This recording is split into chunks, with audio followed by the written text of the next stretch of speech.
season 2 of Light and Magic. It's wonderful. ILM is one of those places that um, they're very happy with not getting the spotlight and then putting out all of the wonderful stuff you see on screen. And that's really how they achieve all of the accolades that they've worked for. But every once in a while, we need to shine a light on these guys because they are the magic.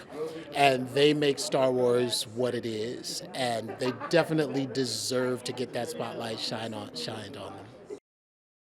Yeah, it's really great. A lot of times we do this work in a vacuum, and we're just crossing fingers, hoping the audience loves it. And when you turn around and you see everybody loving it, it makes it all worth it. It's amazing. I am in love with this country and just the warmth of the people, and then now coming to Celebration and then seeing the fans. There's no fan like a Star Wars fan. They're just so enthusiastic, committed, supportive, inclusive, diverse, so being able to celebrate this release of Light and Magic 2 and all the great things we have on the horizon for the fans, with the fans, nothing better. Yeah, one of my favorite memories on The Mandalorian was when George Lucas came to our volume, which was our LED encased stagecraft volume that Jon Favreau really helped us bring to life. And George came to check it out, and they brought Grogu to him, the puppet, and he was holding it like a proud papa.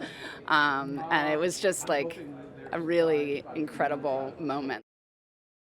Yeah, Star Wars is such a rich canvas for storytellers. There's so many different opportunities to reach fans, young and old. If you just look at the diversity of programming right now, with Andor being, this spy thriller that's a little more mature, and Skeleton Crew really reaching younger audiences. I think I'm so proud to be affiliated with a franchise that's so careful about honoring the fan base, and so that it makes what we do so rewarding to see how excited they are about what's to come.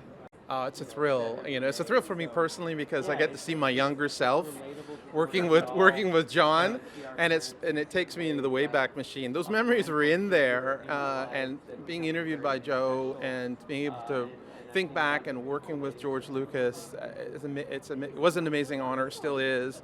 But now to have this time capsule, it's like this time machine for me. And what I love about it is the audience gets to see the personal side, the worries, the insecurities, the realities, the mountain that we had to climb together, and we had hundreds of people with us. So I love that this story is going to get out to the fans. I'll say that the cameras were everywhere when we were working on those films. And for the first week or two, you're very aware that there's a camera watching you the whole time. And it's a little weird, but then pretty quickly you start to just tune it out and you forget that there's a camera present and you're just doing the work. And my reaction watching the finished version of the show was, oh yeah, there was a camera there. All kinds of things that I had no memory of having been captured on video were like, oh yeah, okay, I remember that, yeah. It was surprising how often some thing that I thought was just a private thing between a few of us was, oh yeah, they were recording that, yeah, okay.